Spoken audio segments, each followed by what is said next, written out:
Autism spectrum disorder ASD, যেটি হলো একটি আজীবন স্নায়ু বিকাশজনিত সমস্যা যেখানে মস্তিষ্কের স্বাভাবিক বিকাশ কোনোভাবেই সম্ভব হয় না।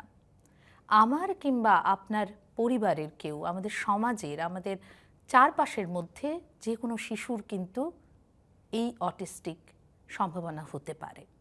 কখনো ভেবে দেখেছেন যে মা বাবারা এমন সন্তানকে প্রতিদিন প্রতিপালন করছেন, তাদের সংঘর্ষটা, তাদের প্রতিদিনের যাপন কথাটা কতটা যুদ্ধসম? কি করবেন তারা? এই সত্যিটাকে আমরা কতটা গ্রহণ করতে পারি? সমাজের আমরা অনেকেই এর লক্ষণ সম্বন্ধে জানি, কিন্তু আদৌ কি সেই সত্যিটা মেনে নিতে পারি? আজকে আমরা আপনাদের কাছে তুলে ধরব সেই সত্যিটাই। নমস্কার বন্ধুরা, আমি পারমিতা। জীবনযোদ্ধার আরও একটি পর্বে আমি চলে এসেছি আপনাদের কাছে এমন কিছু সত্যি তুলে ধরতে, যার থেকে আপনারা অবশ্যই অনুপ্রাণিত হবেন। আমাদের সঙ্গে আজ রয়েছেন এমন একজন লড়াকু মহিলা, যিনি একজন নয়, দুজন অটিস্টিক সন্তানের জননী। সেই সঙ্গে তিনি নিজে একজন এডুকেটর, যিনি স্বনির্ভর এবং তার মতো করে বিশেষ বাচ্চা বা স্পেশাল চাইল্ডদের, 21টা স্পেশাল চাইল্ডদের উনি একটি বিশেষ হোমে যত্ন নিচ্ছেন। আমাদের সঙ্গে আজকে রয়েছেন সঙ্গীতা রায়চৌধুরী। আসুন আলাপ করে নিচ্ছি আজকে সঙ্গীতাদির সঙ্গে। সঙ্গীতাদি, নমস্কার। নমস্কার। ভীষণ ভালো লাগছে এরকম একজন লড়াকু মহিলা, এরকম একজন যোদ্ধা মহিলা, আমি তার মুখোমুখি বসে আছি। খুব ভালো লাগছে সঙ্গীতাদি। তুমি নিজে মানে এইখানে আমাদের এই জীবন যোদ্ধার এই মঞ্চে আজকে আমাদের আমন্ত্রণে সাড়া দিয়েছো। তোমার অনুভব কি আজকের এই মুহূর্তের জন্য? ফার্স্ট, আমার তো খুবই ভালো লাগছে যে আমি ইনভিটেশন পেয়েছি এখানে আসার জন্য, এই প্ল্যাটফর্ম পেয়েছি, এটার জন্য আমি সবসময় কৃতজ্ঞ। আর থ্যাঙ্কস জানাই তোমাকে, তোমার অর্গানাইজেশন, তোমার স্টাফকে। আমার খুবই ভালো লাগছে। আসলে দিদি, আমরা তো কিছু শিখবো বলেই এসছি এবং তোমার সত্যিটা আমরা তুলে ধরতে চাই আমাদের দর্শক বন্ধুদের কাছে, যাতে করে ওরাও কিছু শিখতে পারেন। তো আজকে সত্যি শুনবো তোমার থেকে, তোমার জীবনের গল্প, তোমার জীবনের কাহিনী। তোমার ছেলের বয়স 22, এখন তো সে 22 বছর, এবং আরও একজন ছেলের বয়স 19 বছর, এবং দুজনেই তারা স্পেশাল চাইল্ড। এই সত্যিটা তোমাকে বহন করে চলতে হচ্ছে 22 বছর ধরে। কেমন সে অভিজ্ঞতা? অভিজ্ঞতাটা তো সত্যি মানে ইউনিক অভিজ্ঞতা। তো ফার্স্ট যখন আমার বড় ছেলে জন্ম হলো, দিল্লিতে ওর জন্ম হয়েছিল 2003-তে। ও একদম খুব সুইট বেবি ছিল, হেলদি বেবি। তো আমরা ভাবিনি। স্লোলি দেখলাম 2 ইয়ার্সের পরে ওর মাইলস্টোনসগুলি মানে not up to the mark.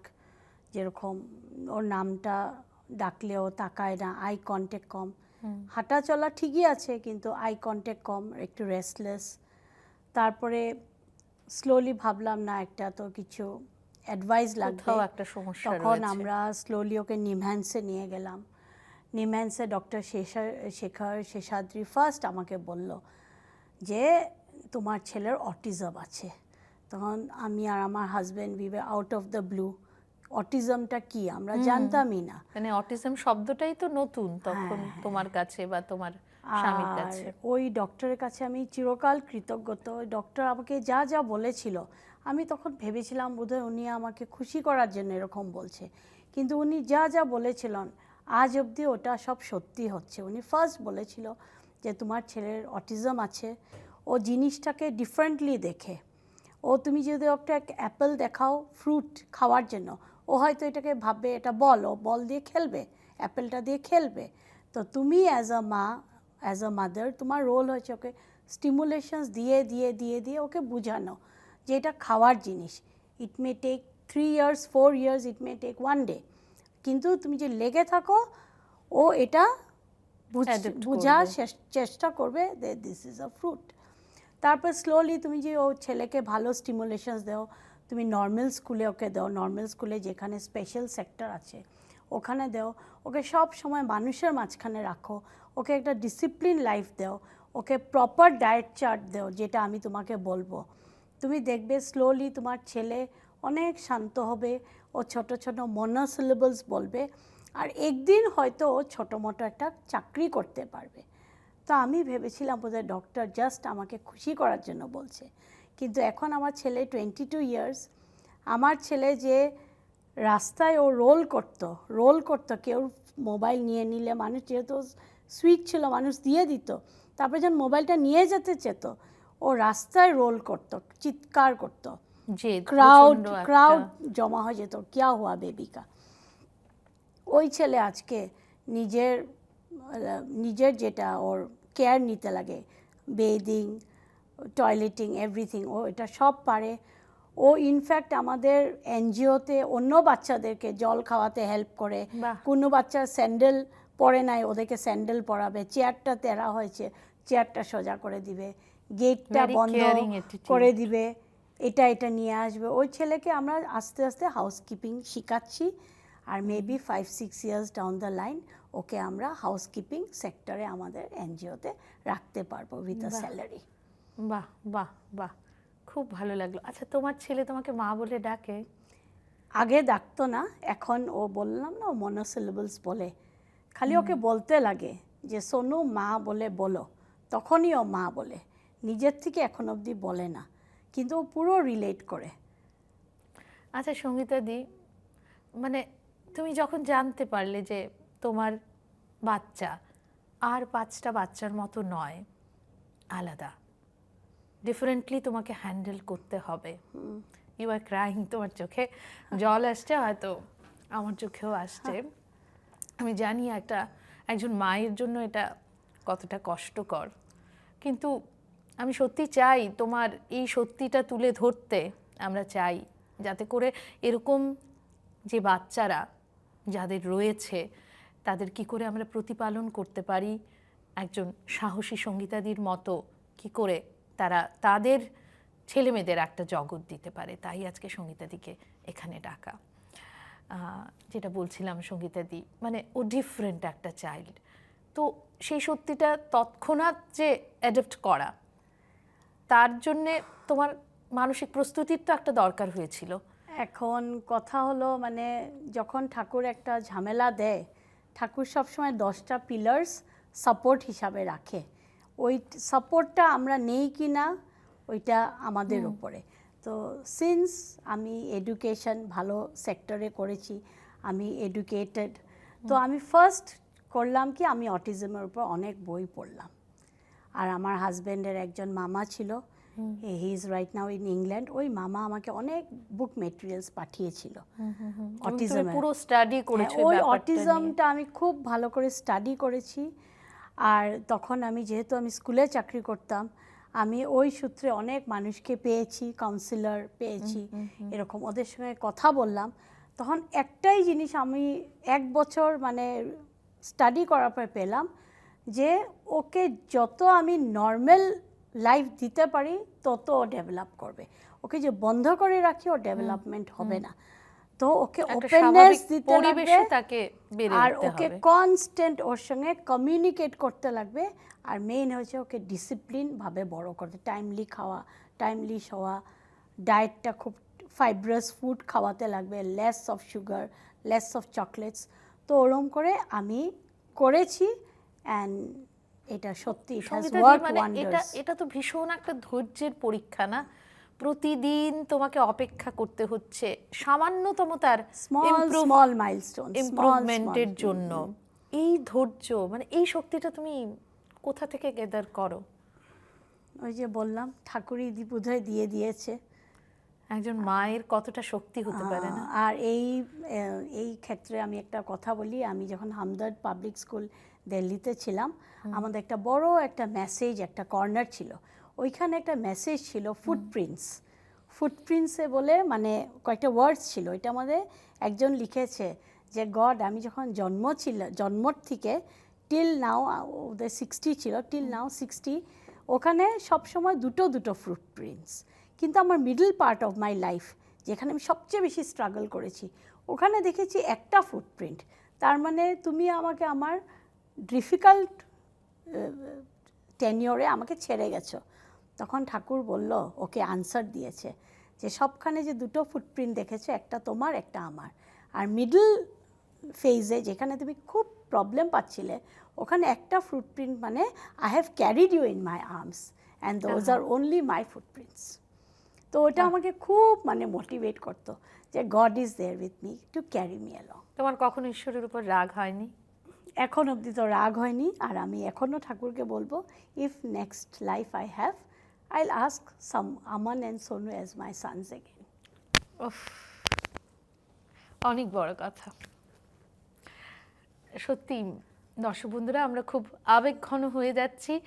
এখন নিয়ে নিব একটা ছোট্ট বিরতি, সঙ্গে থাকবেন। আমরা আজ শুনবো সঙ্গীতাদির কথা।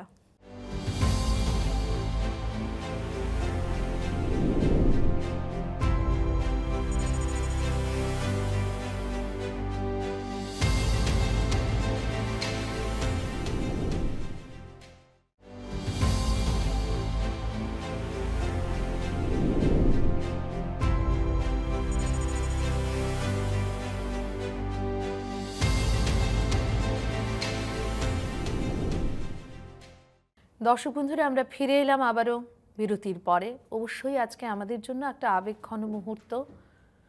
বারবার হয়তো চোখে জল আসছে, কিন্তু তবু আমরা সত্যিটা আপনাদের কাছে তুলে ধরব।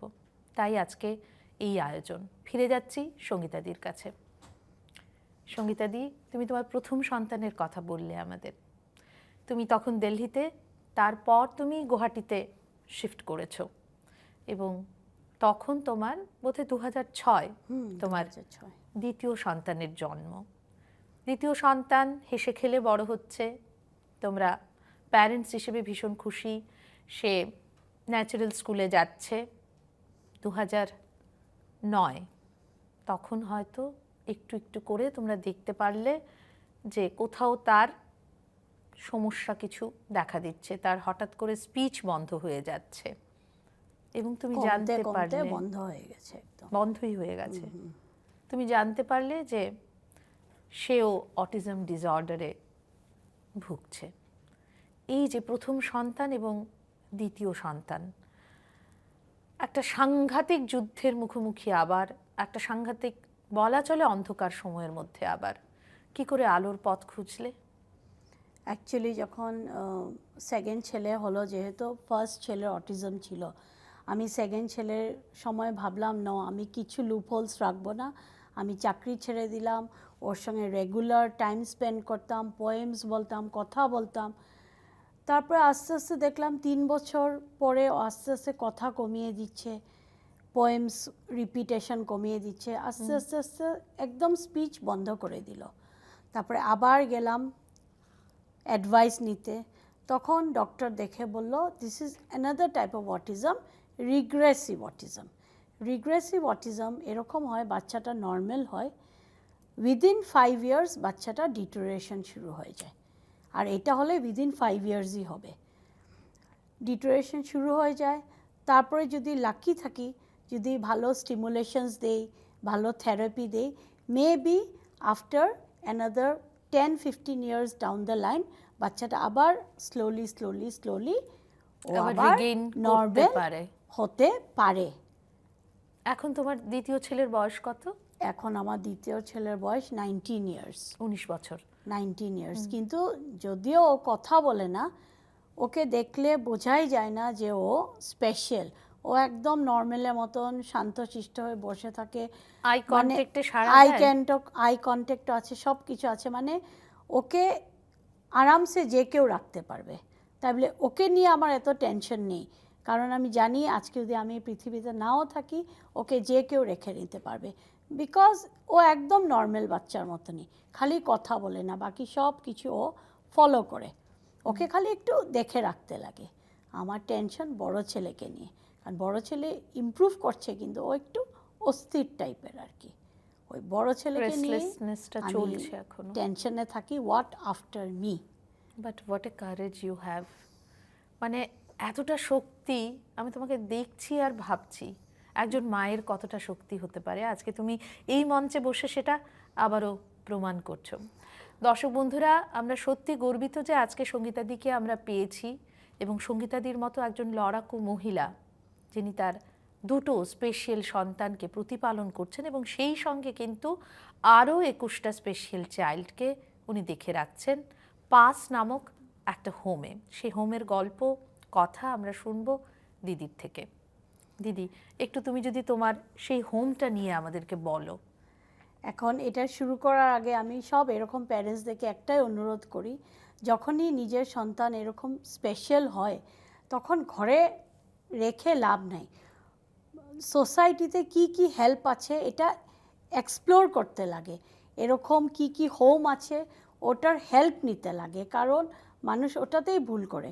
যখন এই বাচ্চাগুলিকে স্পেশাল কেয়ার দিবে, special home, special institute, special advice নিয়ে কাজ করবে অ্যাজ আ টিম হিসাবে কাজ করলে কিন্তু প্রত্যেকটা বাচ্চা ইমপ্রুভ হতে বাধ্য। That is 101% true. আর আমিও ওটাই ভেবেছি, কারণ আমি অনেক বই টই পড়ে এটাই দেখেছি ওদেরকে যত নর্মাল লাইফ দেওয়া যায়। এখন ঘরের মধ্যে তো আমি সবসময় নর্মাল লাইফ দিতে পারছি না, কারণ কনস্ট্যান্ট ওর সঙ্গে লেগে থাকতে লাগছে। তখন আমি ভাবলাম no, it is high time. স্কুলে তো যাচ্ছে স্পেশাল স্কুলে, কিন্তু দ্যাট ইজ নট এনাফ। ওর একটা কনস্ট্যান্ট একটা মনিটরিং এনভায়রনমেন্ট লাগবে, ওপেন এনভায়রনমেন্ট। তখন এরকমই আমাকে গড ইজ দেয়ার, আমি এসছিলাম শিশু সারথী স্কুলে জিজ্ঞেস করার জন্য, কারণ Shishu Sarathi is one of the pioneers in North East regarding the disability sector.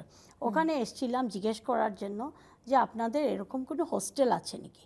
তো ওরা বললো আমাদের স্কুল আছে, হোস্টেল নেই, কিন্তু নেক্সট প্লটে একটা এনজিও আছে, ওটা হোম কাম কেয়ার সেন্টার হিসাবে চালায়, আপনি ওখানে যান। ওখানে যখন আসলাম দেখলাম একদম গ্রিন এনভায়রনমেন্ট, সুন্দর খোলামেলা ঘর, বাচ্চা কতগুলি ভালো এনভায়রনমেন্টে বসে আছে, আমার খুব ভালো লাগলো। তখনই ডিসাইড করলাম হ্যাঁ আমার বড় ছেলেকে আমি এখানে রাখবো।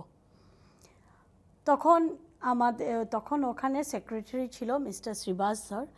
আর এই কনটেক্সটে আমি থ্যাঙ্কস জানাই মিস্টার শ্রীবাস ধরকে, আর আমাদের ম্যানেজমেন্টের আরও ম্যানেজমেন্ট কমিটির মানুষদেরকে, mister Nipen Aingia, mister Suresh Patowary, mister Pranab Sharma, ওদের সবাইকে আমি থ্যাঙ্কস জানাই যে 1995-এ ওদের কষ্টতে ওরা এই ল্যান্ড নিয়েছে গভর্নমেন্টের থেকে, গভর্নমেন্ট হেল্প নিয়ে ওরা এই ঘরটা করেছে। সমস্ত প্যারেন্টসরা তাদের সব প্রত্যেকের স্পেশাল চাইল্ড, ওদেরও স্পেশাল চিলড্রেন আছিল, কয়েকজনের এখন নেই, কয়েকজনের আছে। তো ওরা ওটা নিয়ে কনসেপ্ট নিয়ে 1995 থেকে ওরা যুদ্ধটা লড়ে যাচ্ছে। প্রথমে ভাড়া ঘর দিয়ে শুরু করেছিল, তারপরে গভর্নমেন্ট ল্যান্ড পেয়ে আজকে এই স্ট্রাকচারটা হয়। আমাদের প্যারেন্টসদের যে কত ভালো হয়েছে, আমরা প্যারেন্টসরা এত সুন্দর একটা এনভায়রনমেন্টে, ওপেন এনভায়রনমেন্টে রাখতে পারছি। আর ওটার মধ্যে, ওই হোমটার মধ্যে always a parent has to be there. Staff তো আছেই, বাট ন্যাশনাল ট্রাস্ট বলে staff will always have sympathy, they will never have empathy, they will never feel what you are feeling. So always these sort of homes should have a parent. তো ওরকম করে আমিও জড়িত হয়েছি 2015 তুমি থেকে। পুরোপুরি এখন পাসের সঙ্গে জড়িয়ে রেখেছো নিজেকে।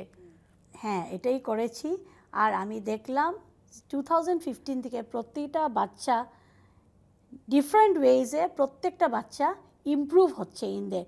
এক এক সময় ওদের প্রবলেম হয়, আবার আমরা হেল্প নিয়ে আমরা টিম হিসাবে কাজ করে আবার ইমপ্রুভ করি।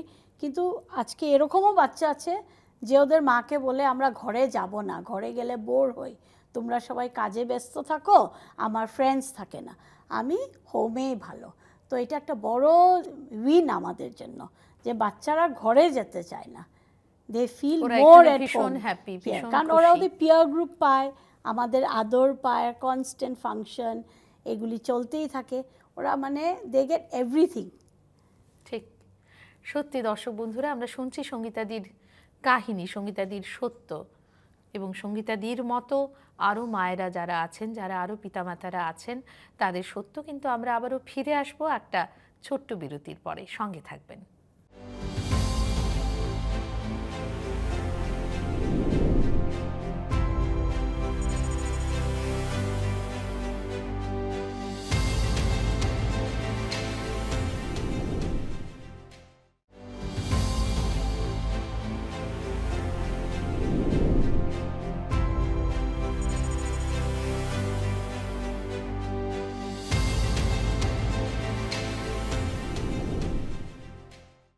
দর্শক বন্ধুরা, আমরা ফিরে এলাম আবারও ছোট্ট বিরতির পরে। আমাদের সঙ্গে আজকে রয়েছেন ভীষণ সাহসী, ভীষণ লড়াকু একজন মহিলা, সঙ্গীতাদি। সঙ্গীতাদি, চলে এলাম আবারও তোমার কাছে। তোমার থেকে সাহস সঞ্চয় করছি বুক বেঁধে, এবং আমার বিশ্বাস ক্যামেরার ওপাশে যারা রয়েছেন তারাও তোমার থেকে অনেক কিছু শিখছেন, অনুপ্রাণিত হচ্ছেন। আমি একটু জানতে চাইব যে তুমি পারিবারিক ক্ষেত্রে এবং সামাজিক ক্ষেত্রে এখানে তুমি কতটা সমর্থন পেয়েছো?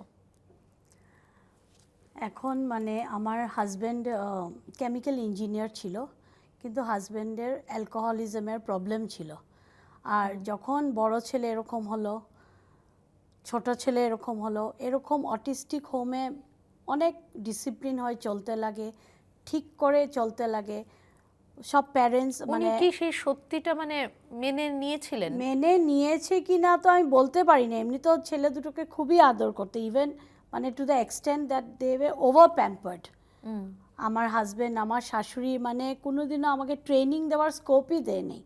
মানে আমার বড় ছেলে যদি চিৎকার করছে আরও খাবে, তো আমার শাশুড়ি পারলে 5টা মাছ ভাজাই খাইয়ে দিবে, যে কেন ও খাচ্ছে। ওদের ওই লিটারেট সেন্সটাই নাই যে ও যে স্পেশাল, ওর যে ট্রেনিংটা লাগবে, ওকে তো যত দিবে ও তো ততই খেতে থাকবে। সঙ্গীতাদি, মানে তোমার থেকে যতটুকু জানতে পারলাম, বুঝলাম যে তোমার হাজবেন্ড খুব তাড়াতাড়ি চলে গেলেন, মানে সময়ের আগে, যেহেতু উনি প্রচণ্ড অ্যালকোহলিক ছিলেন। নিজের কথা হয়তো মানে সেভাবে উনি কেয়ার করেননি ওনার স্বাস্থ্যকে, এবং তোমাদের কথাও হয়তো সেভাবে উনি ভাবেননি বা সত্যিটাকে গ্রহণ করতে পারেননি।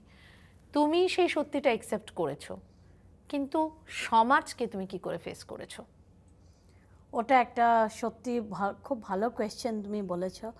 সমাজকে কীরকম করে ফেস করেছি, ফার্স্ট যখন আমার বড় ছেলে ছোট ছিল, 3-4 বছর, ও তো একটু অস্থির ছিল, মোবাইল নিয়ে যেত, এই নিয়ে যেত, এটা।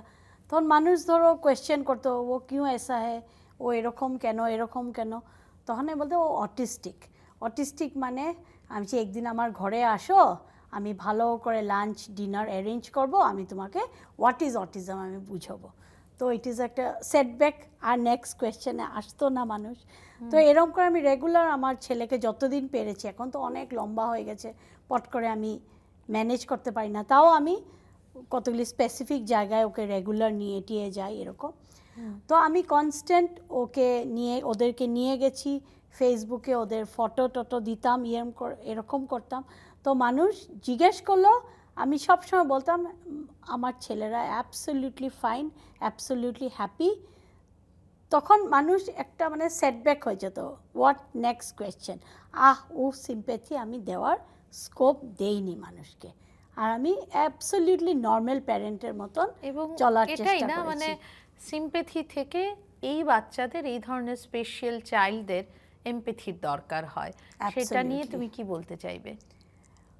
এটা নিয়ে এটাই বলতে চাবো প্রত্যেকজন প্যারেন্টসকে, ফার্স্ট অ্যাকসেপ্ট আপনার ছেলে মেয়ে যেরকম, ওরা যেরকম ঠাকুর দিয়েছে ওরকম করে অ্যাকসেপ্ট করেন। হ্যাঁ, আমার ছেলে বা মেয়ে অন্যদের থেকে ডিফারেন্ট, ঠিক আছে, ওরা কীরকম ডিফারেন্ট, ওদের মধ্যে কি বেস্ট, ওদের মধ্যে কি বেস্ট কোয়ালিটি, এইটা আমি পলিশ করে করে এটাকে শাইন করাবো। আর এই বেস্টটা রেকগনাইজ করার জন্য আমি এক্সপার্ট প্যানেলের হেল্প নিয়ে আমি যখনই দেখব the spark in my child, ওই স্পার্কটাকে আমি পলিশ করে করে এটাকে গ্লো করাবো, আর এই গ্লোটা I will spread it to the world. সত্যি ভীষণ ভালো লাগলো সঙ্গীতাদি, কিন্তু তোমার থেকে আমরা আরও কিছু শুনতে চাইবো, জানতে চাইবো, কিন্তু আজকের মতো হয়তো আমাদের এখানেই থামতে হবে, কিন্তু তোমাকে ছাড়ছি না। পরবর্তী পর্বে তোমার সঙ্গে আবার কথা হবে। দর্শক বন্ধুরা, আমরা যেহেতু অটিজম নিয়ে আজকে কথাবার্তা বলছিলাম এবং অটিজম সম্বন্ধে অনেক কিছু জানতে পারছি, অটিজম মিথ নিয়ে আরও অনেক কিছু আমাদের জানা বাকি রয়ে গেছে। আমাদের সঙ্গে থাকবেন সঙ্গীতাদি আবারও পরবর্তী পর্বে, কিন্তু আজকের মতো বিদায় নিচ্ছি। ভালো থাকবেন।